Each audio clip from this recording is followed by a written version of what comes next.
Parte 2. Porque o trabalhador vota contra seus próprios interesses, a engenharia emocional da extrema-direita. Você conhece alguém que ganha um salário mínimo, que depende do SUS quando fica doente, que coloca o filho na escola pública, que sonha com uma aposentadoria digna, que, em algum momento da vida, precisou de um programa social para sobreviver? Agora, imagine essa mesma pessoa defendendo, com todas as forças políticos que prometem cortar programas sociais, reduzir o tamanho do Estado, privatizar hospitais e escolas, enfraquecer sindicatos, diminuir impostos para os mais ricos e acabar com direitos conquistados ao longo de décadas. Parece uma contradição até agudo, mas é uma contradição que milhões de brasileiros e de cidadãos ao redor do mundo vivem todos os dias. E neste vídeo, vamos entender com profundidade como isso acontece. Não vamos tratar ninguém como ignorante. Vamos desmontar a máquina. Este é o Goiás News Notícias. Nosso compromisso é simples: informar. Não somos de direita, não somos de esquerda, somos do lado da informação de qualidade. Vamos juntos à pergunta que move esta análise, é uma das mais incômodas da política contemporânea. Como alguém que depende de salário,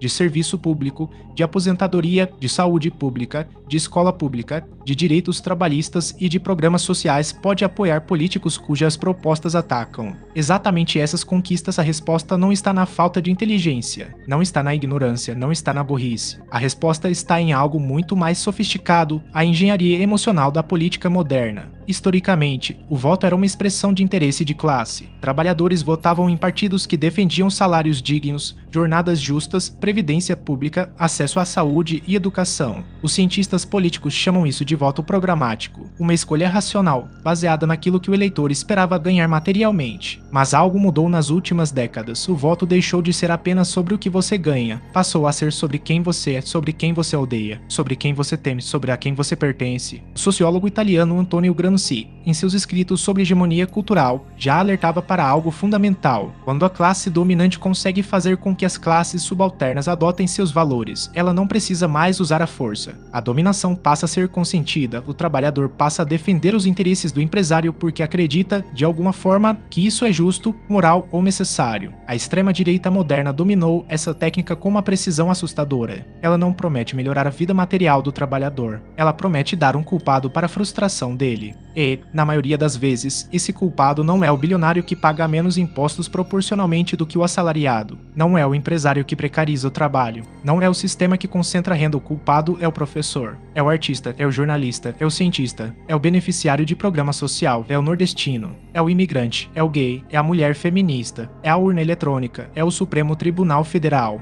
é a Organização das Nações Unidas, é a China, é o globalismo, é o comunista imaginário que, segundo a narrativa, está prestes a tomar o país. Essa é a primeira camada da armadilha: a substituição do inimigo real pelo inimigo fabricado. Quando o eleitor passa a acreditar que o perigo vem de um professor universitário, de um artista ou de um jornalista, ele deixa de enxergar que o verdadeiro problema é a concentração de renda, a precarização do trabalho, o desmonte do Estado e a transferência de riqueza dos pobres para os ricos. E quando isso acontece, a política deixa de ser uma disputa por direitos e vira uma guerra emocional. Para entender como essa máquina funciona, é preciso olhar para dois casos emblemáticos: o bolsonarismo no Brasil e o trumpismo nos Estados Unidos. Dois países diferentes, culturas distintas, mas mecanismos surpreendentemente parecidos. Nos Estados Unidos, Donald Trump conquistou votos expressivos em regiões industriais que haviam sido devastadas pelo desemprego, pela desindustrialização e pela crise dos opioides. Cidades do chamado Cinturão da Ferrugem, que outrora eram prósperas graças à indústria automobilística e siderúrgica, viram fábricas fecharem, empregos desaparecerem e comunidades entrarem em colapso.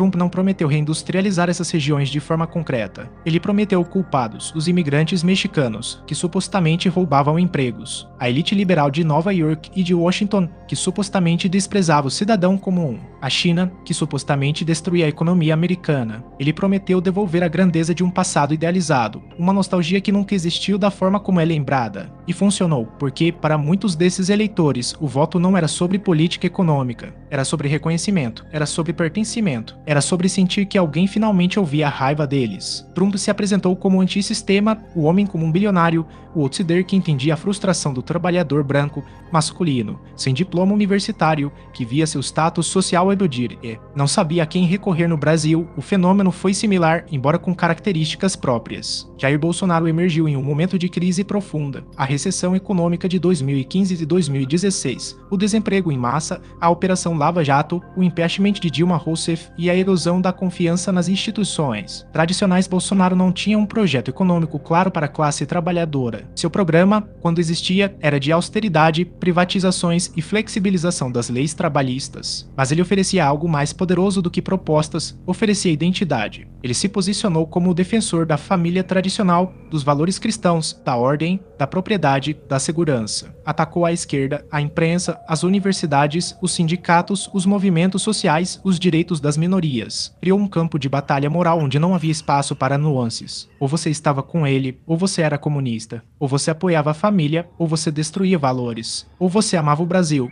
ou você o entregava para a degradação. Essa dicotomia brutal é eficiente porque elimina a complexidade. A política deixa de ser um terreno de negociação, de propostas, de concessões mútuas. Vira uma guerra existencial, e em uma guerra, você não escolhe o lado pelo que ele promete fazer pela sua renda. Você escolhe pelo que ele promete proteger da sua alma. É assim que a extrema-direita converte medo em voto. É assim que o trabalhador passa a defender quem o explora. A extrema-direita não conquista votos por acaso. Ela opera sobre pilares estruturais que foram cuidadosamente construídos ao longo de décadas. Vamos examinar os principais deles um por um. Primeiro pilar, a desinformação industrializada. As redes sociais e os aplicativos de mensagem, especialmente o WhatsApp, tornaram-se territórios de guerra informacional. Durante as eleições brasileiras de 2018 e 2022, milhões de brasileiros foram expostos diariamente a notícias falsas, conteúdos manipulados, memes polarizadores e narrativas distorcidas. Não se tratava apenas de mentiras isoladas. Tratava-se de um ecossistema de desinformação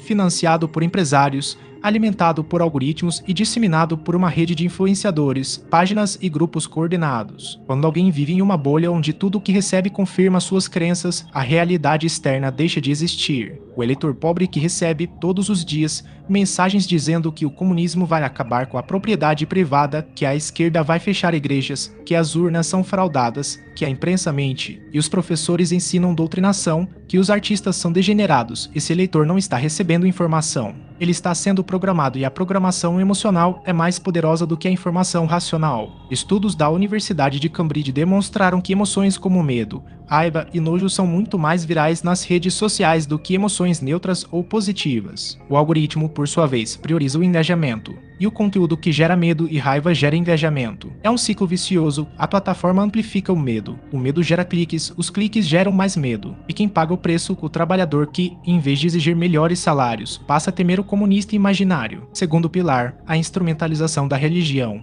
O crescimento do evangelismo no Brasil, especialmente das denominações neopentecostais, criou um campo fértil para a politização da fé. Pastores e líderes religiosos passaram a usar o púlpito não apenas para pregar o evangelho, mas para instruir os fiéis sobre quem votar. E a mensagem era clara: votar na esquerda é votar contra Deus. Essa fusão entre religião e política é extremamente eficiente porque eleva o voto a uma questão de salvação. O eleitor não está apenas escolhendo um presidente. Ele está escolhendo entre o bem e o mal, entre a luz e as trevas, entre Deus e o diabo. Nesse contexto, qualquer discussão sobre salário mínimo, saúde pública ou educação se torna secundária. O que importa é a guerra espiritual nos Estados Unidos. O fenômeno é similar. O voto evangélico consolidou-se como uma força política poderosa desde a década de 1980, com o surgimento da chamada maioria moral. Pastores mobilizaram milhões de fiéis em torno de pautas como o aborto, o casamento entre pessoas do mesmo sexo e a presença da religião na escola. Trump, apesar de não ter uma trajetória religiosa tradicional, soube abraçar essa base e prometer juízes conservadores para a Suprema Corte. Uma troca direta. Apoio religioso em troca de poder judicial. Terceiro pilar, o ressentimento social. O ressentimento é uma emoção poderosa, é a sensação de que algo que lhe pertence foi tirado, de que o mundo mudou e você ficou para trás, de que outras pessoas, menos merecedoras, estão recebendo o que deveria ser seu.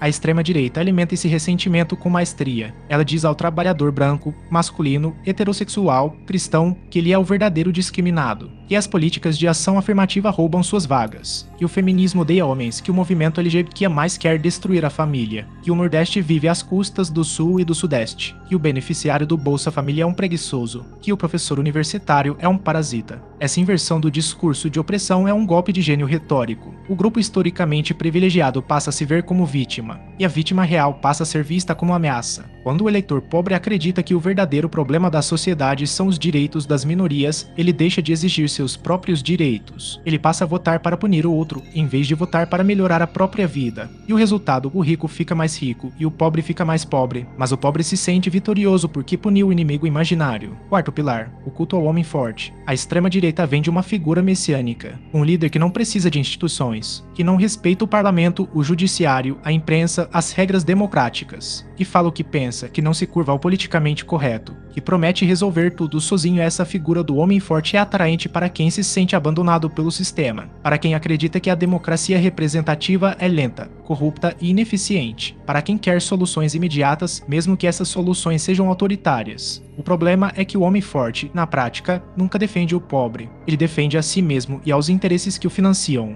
Mas a narrativa é tão bem construída que muitos eleitores preferem acreditar na promessa do que confrontar a realidade. E quando a realidade bate à porta, a culpa nunca é do líder, é do comunista, é da imprensa, é do Supremo, é de qualquer um, menos de quem realmente governa. Quando o eleitor pobre escolhe o voto pela raiva, pelo medo, pela identidade ou pela religião, ele paga um preço concreto. E esse preço é medido em salários mais baixos, em hospitais sem médicos, em escolas sem professores, em aposentadorias menores, em direitos trabalhistas enfraquecidos, em serviços públicos deteriorados. No Brasil, o governo Bolsonaro implementou uma reforma da Previdência que aumentou o tempo de contribuição e reduziu o valor das aposentadorias. Flexibilizou as leis trabalhistas, permitindo que empregados negociassem direitos individualmente com empregadores em posição de poder desproporcional. Congelou os investimentos em educação e ciência por 2 décadas. Desmontou órgãos de fiscalização ambiental e trabalhista. E, ao mesmo tempo, manteve benefícios fiscais para setores corporativos e reduziu a tributação sobre dividendos, que beneficiam majoritariamente os mais ricos. Nos Estados Unidos,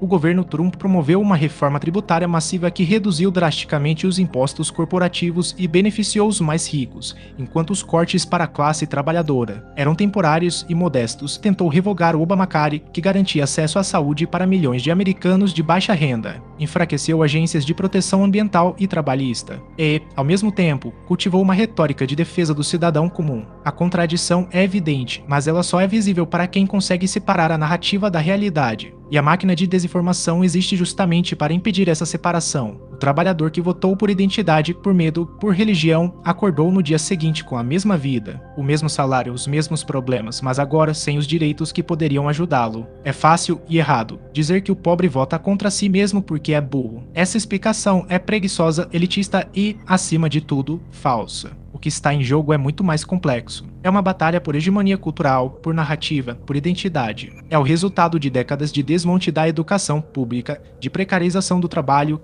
de concentração de mídia, de algoritmos predatórios, de politização da religião, de desigualdade estrutural que gera desespero e desespero que gera busca por respostas simples. O eleitor pobre que vota na extrema-direita não está necessariamente rejeitando seus próprios interesses materiais. Ele está respondendo a uma oferta política que lhe dá algo que a esquerda, em muitos momentos, deixou de oferecer: um senso de pertencimento, de reconhecimento, de propósito, de comunidade, de certeza em um mundo incerto. A esquerda, em sua forma tradicional, muitas vezes falhou em traduzir propostas econômicas em linguagem emocional, falhou em construir narrativas que falassem não apenas à razão, mas ao coração, falhou em criar comunidades de pertencimento tão fortes quanto as igrejas e os grupos de WhatsApp, falhou em oferecer identidade tão poderosa quanto a oferecida pela extrema-direita. E essa falha tem um custo quando a única voz que fala com o eleitor pobre é a voz que lhe oferece medo, raiva e inimigos. É natural que ele a escute, não porque ele seja manipulável, mas porque ele é humano. E ser humano significa buscar sentido, comunidade e segurança. A questão central não é apenas porque o pobre vota na direita. A questão mais profunda é como a extrema-direita conseguiu convencer parte da população trabalhadora de que seus inimigos são justamente aqueles que historicamente defenderam seus direitos. A resposta está na inversão da realidade, na construção de um mundo paralelo onde o opressor é vítima e a vítima é a ameaça. na transformação da política em guerra emocional, na substituição do debate de ideias pelo combate de identidades. Essa inversão não acontece por acaso, ela é financiada, planejada e executada. Existem think tanks, fundações, empresários, plataformas digitais e estruturas internacionais dedicadas a produzir e disseminar essa narrativa. Não se trata de uma conspiração oculta, trata-se de interesses materiais muito claros. Quanto mais o pobre vota contra seus próprios direitos, mais os ricos preservam seus privilégios. E o ciclo se repete a cada eleição, a cada mensagem de WhatsApp, a cada sermão de ódio, a cada meme polarizador. Até que alguém pare e pergunte: quem realmente ganha com isso? Entender a armadilha é o primeiro passo para evitá-la, mas entender não basta, é preciso agir. A informação de qualidade é a principal vacina contra a desinformação. Consumir notícias de fontes diversas, verificar informações antes de compartilhar, desconfiar de narrativas que simplificam demais, questionar emoções que são manipuladas em massa. Isso não é tarefa fácil em um mundo onde a velocidade das redes supera a velocidade do pensamento crítico, mas é necessário. A educação pública de qualidade é outro antídoto essencial. Um cidadão que sabe pensar criticamente, que entende história, que conhece seus direitos, que lê além dos títulos de manchete, é um cidadão mais difícil de ser enganado. Investir em educação não é gasto, é investimento em democracia. Para algum de vocês, seguidores do canal, que tem interesse de fazer algumas compras online, nós temos 4 lojas parceiras. Uma delas se chama Magalu Jorge Rafaela, loja americana, também Mercado Livre, Amazon, link logo abaixo da descrição. Boas compras. E, finalmente, é preciso reconstruir o sentido de comunidade e pertencimento fora das bolhas de ódio. Criar espaços de diálogo, de solidariedade, de reconhecimento mútuo. A extrema-direita oferece comunidade baseada no inimigo comum. A democracia precisa oferecer comunidade baseada nos direitos comuns. Não é tarefa simples, mas é a única saída. A armadilha que faz o pobre votar contra ele mesmo não é uma falha individual. É um sistema que transforma medo em voto, ressentimento em lealdade, identidade em cegueira política, religião em instrumento de controle. Combater esse sistema exige mais do que votar em um candidato ou outro. Exige reconstruir a capacidade de pensar coletivamente, de identificar interesses reais, de separar narrativa emocional de proposta concreta. Este foi mais um vídeo do Goiás News Notícias. Nosso compromisso continua sendo o mesmo: informar com responsabilidade, sem sensacionalismo, sem partidarismo, com respeito à inteligência de quem nos assiste. Se você chegou até aqui, deixe sua opinião nos comentários. Compartilhe com quem você acha que precisa ouvir isso. E não se esqueça, a informação de qualidade é o melhor investimento que você pode fazer. Se você gostou do conteúdo, deixe o seu like para fortalecer o canal. Desde então, agradeço a todos, até a próxima. Fonte: Goiás News Notícias. Se você achou este conteúdo valioso, deixe seu like, compartilhe suas opiniões nos comentários e inscreva-se no canal para não perder mais vídeos como este. Até a próxima! O papel foi cumprido: entregar a você todos os ângulos dessa história, sem viés político, respeitando a sua inteligência e a sua capacidade de julgamento.